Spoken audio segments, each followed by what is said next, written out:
GS Hindi classes में मैं घनश्याम पारिक आप सभी का स्वागत करता हूं। आज पटवार एग्जाम जो हुआ उसमें दोनों शिफ्ट हैं, उनके आंसर की आप देखिए। ये देखिए हिंदी के 11 प्रश्न आए हैं। तो निम्नलिखित में से शुद्ध वाक्य है। शिफ्ट फर्स्ट देखो आप। और आंसू से मुख रजनी का भीग गया, तो रजनी का मुख आंसू से भीग गया, ये पदक्रम संबंधी अशुद्धि है। मैं दिल्ली गया था, ये सही है। वे क्या करना चाहते हैं, ये होता। रोगी को हिलाकर दवा पिलाओ, रोगी को दवा हिलाकर पिलाओ, ये भी कर्मपद संबंधी।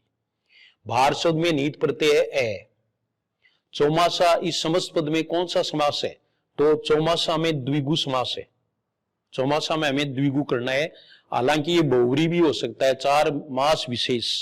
हाँ, लेकिन इसमें उत्तर यही मानना हुआ है, पहले का भी और यही मानेंगे। ठीक है, प्रश्न डिलीट भी हो सकता है अगर कोई ट्राई करे, किसी का गलत हो गया हो तो, लेकिन ये किसी का भी गलत नहीं है। उपजाऊ शब्द का विलोम शब्द पूछा है, तो आपको उर्वरा नहीं करना है, बंजर करना है। पट और पट, ये बहुत ही शानदार प्रश्न है। इस शब्द युग्म का सही अर्थ है। तो पट है वो वसन यानी किवाड़ को भी कहते हैं, कपड़ा भी को भी कहते हैं। तो कपड़ा और किवाड़ होगा नहीं। ये देखो, ये पट है, ये भी वस्त्र होता है। वैसे पट्टिका को पट कहते हैं, पट्टी होती है उसको ही पट कहते हैं, लेकिन पट का एक अर्थ है वो वस्त्र भी होता है। ठीक है, तो इसलिए इसमें कौन सा होगा, वसन और वस्त्र, ये। ठीक है, क्योंकि ये भी कई जो है वो करके आए हैं, लेकिन ये डिक्शनरी में कहीं भी नहीं मिला है। मूंगा भी नहीं मिला, पीला भी नहीं मिला। निम्नांकित में से व्यंजन संधि का उदाहरण है, तो हिमालय ये तो दीर्घ संधि का है, नदी से ये भी दीर्घ संधि का, स्वर संधि के है, दयानंद भी दीर्घ संधि का है, उत जोड़ लेख, और अभी भी बोर्ड है वो उत मान रहा है, ये आपको ध्यान रखना है। यानी कुछ में सावधानियां भी रखनी है कि उद नहीं लिखा, इन्होंने उत लिखा है। ठीक है, तो ये 136 का प्रश्न हो गया। अब उसके बाद में देखो 137 का प्रश्न, तो ये रहा 137 का प्रश्न। बहुत ही आसान पेपर है, मेरिट हाई रह सकती है। जिसकी तुलना न हो इस वाक्यांश के लिए एक शब्द होगा, तो अतुलनीय, अतुलनीय होगा। दादा बड़ा ने भैया सबसे बड़ा रुपया, तो ये देखो लोकोक्ति का सही अर्थ पहचानिए। तो औरों में दादा दादा है, दादा आएगा तो होगा ही नहीं, रुपये ही सब कुछ है। हवा हो जाना, ये कई बार आपको ऑफलाइन वाले बता रहे होंगे कि भाई वैसे तो ये सबका ही आया पेपर, लेकिन मैंने ये हवा हो जाना, तो ये देखिए आप भाग जाना, हवा हो जाना, भाग जाना। तो ये 139। फिर 140 पारिभाषिक शब्द है, वो भी इसमें देखो रिमाइंडर पूछा है, आसान पूछा। अनुस्मारक को कहते हैं रिमाइंडर। निम्नलिखित में से गृह शब्द का पर्यायवाची नहीं है, तो नक्षत्र नहीं है। ये नक्षत्र है वो इस ग्रह का होता है। और फिर देखो निम्नांकित में शुद्ध लिखित शब्द को पहचानिए, तो इसमें ये ऋषि है वो शुद्ध है, ये ऋषि। आजकल ये ट्रेंड चल रहा है, बहुत सिंपल शब्द है वो पूछते हैं, तो आगे की परीक्षा की भी इससे हमें राह मिलेगी। अब देखो अपन इसमें बात करते हैं सेकंड शिफ्ट की। तो सेकंड शिफ्ट में देखिए आप हिंदी का पेपर, हिंदी के 11 प्रश्न सेकंड शिफ्ट वाले भी मैं आपको बता रहा हूं, क्योंकि बताना मेरा फर्ज है, चाहे कोई देखे या नहीं देखे, तो ये आपको ध्यान में रखना है।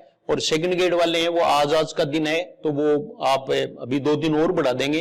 वो अगर चाहें तो मैथिली टेस्ट सीरीज ले सकते हैं, अब भी टाइम है, अब वो अपना रिवीजन है वो कर सकते हैं। मैथिली टेस्ट सीरीज है, उस पर ऑफ दिया जाएगा, अभी 50% ऑफ चल रहा है, तो आप ले सकते हैं। और हिंदी के कोई भी कोर्सेज है वो ले सकते हैं। सामान्य व्याकरण वाला सबके लिए है। एसआई पीएसआई है, उसके लिए अलग से जो है वो ऐप में कोर्स है, वो भी आप ले सकते हैं। तो अब देखिए आप सेकंड शिफ्ट, सेकंड शिफ्ट का देखो आप, सेकंड शिफ्ट का देखिए सेकंड शिफ्ट में 90 का प्रश्न देखो। आत्म उत्सर्ग संधि पद का संधि विच्छेद होगा, तो यहां ये थोड़ा देखो, आत्म जोड़ उत्सर्ग भी हिंदी में मान सकते हैं, लेकिन ये आत्मन आ गए तो पहला उत्तर आपको बताया हुआ है कि नकारांत होगा, ये आत्मन जोड़ उत्सर्ग होगा। ठीक है, पर्याप्त शब्द में निहित उपसर्ग है, तो परि जोड़ आप्त, इसमें कौन सा होगा, परि होगा। फिर देखो आप बीती, ये आप बीती है वो कई परीक्षाओं में आ चुका है। आप पर बीती अधिकरण तत्पुरुष समास है, तो इसमें तत्पुरुष हो जाएगा। फिर है निम्नलिखित में से असित, असित यानी जो सफेद नहीं है, इसका मतलब जो काला है, और असित यानी जो खाया हुआ है, इसका मतलब जूठा है। तो ये देखो डी वाला होगा, काला और जूठा।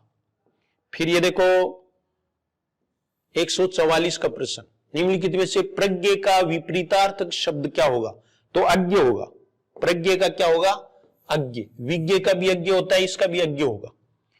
कौन सा शब्द अहंकार का पर्यायवाची नहीं है? नहीं का आपको पक्का ध्यान रखना है, नहीं में पहले ही क्रॉस कर लेना चाहिए ताकि गलती नहीं हो। न मद होता है, दर्प होता है, तो दार नहीं होता, दार पत्नी या स्त्री को कहते हैं। निम्नलिखित में से अशुद्ध शब्द का चयन कीजिए।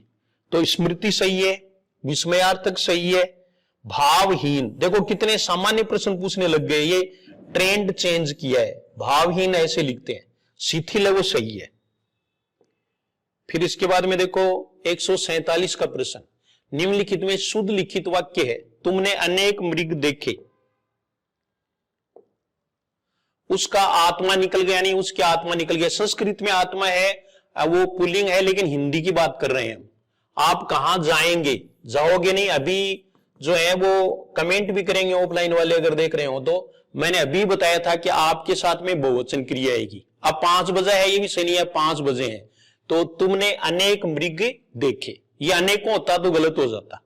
जिसके समान अन्य न हो, इस वाक्यांश के लिए निम्न में से उपयुक्त शब्द होगा तो अनन्य, अन्य अन्य, यानी दूसरा न हो, अन्य अन्य, दूसरा न हो। फिर है नोटिफिकेशन, उसमें रिमाइंडर पूछ लिया, इसमें नोटिफिकेशन पूछ लिया। नोटिफिकेशन है वो अधिसूचना को कहते हैं, नोटिफिकेशन है वो क्या है, अधिसूचना। फिर है कानाफूसी करना, इस मुहावरे का अर्थ होगा तो चुपके चुपके बातें करना, ये कानाफूसी करना। तो ये 22 प्रश्न हिंदी के थे, जो बताना मेरा फर्ज था, मैंने आपको बता दिया होगा। और शायद जो है, शायद ही कोई प्रश्न आपका गलत हो सकता है, मेरी समझ में इसमें प्रश्न है वो आपके गलत है, नहीं हो सकते। तो ये पटवार एग्जाम का पेपर था, उसमें आपको ये प्रश्न बताए हैं। इससे क्योंकि पहले फर्स्ट ग्रेड वाले में हम फर्स्ट पेपर में काफी जो है वो हमने दिक्कतें महसूस की, बहुत वो आएगा, तो ऐसे नहीं है, हर बार ऐसे पेपर नहीं आते। पेपर आसान है, दोनों ही शिफ्ट के पेपर हैं वो आसान है, मेरिट हाई रहेगी, इसमें कोई शक नहीं है। अब वो कितनी रहे ये आपको 2-3 दिन बाद में थोड़ा आइडिया है वो लग जाएगा। लेकिन मेरी समझ में अगर हम इसमें करें तो ये 300 नंबर का पेपर है, तो 250 यानी 250 आप हासिल कर सकते हैं। इसलिए 250 अगर आपका स्कोर है तो आप अच्छी स्थिति में है मेरे अनुसार। ये मैंने मेरा अंदाजा बताया आपको, कट ऑफ क्या रहेगी ये बाद में ही पता चलेगा, तो इसके बारे में भी मैंने आपको बता दिया है। तो आपने ये कोई हर परीक्षा है उसका जरूर देखना चाहिए। तो इससे ये भी लग रहा है कि आगे वाली परीक्षा भी कोई इतनी वही नहीं है, आपको कोई टेंशन नहीं करिए, नो टेंशन, किसी प्रकार की कोई टेंशन नहीं है। आप तो पढ़ते रहिए, और इसमें भी गलत करके आए लोग, यानी बहुत आसान प्रश्न है वो गलत किए हैं, तो वो आसान प्रश्न है वो गलत करने पर हम बैकफुट पर होते हैं। ये गलती आपको बिल्कुल नहीं करनी है, और इसके लिए एक ही उपाय है, बार बार अभ्यास करें। तो यही मंत्र है बस। Thank you very much.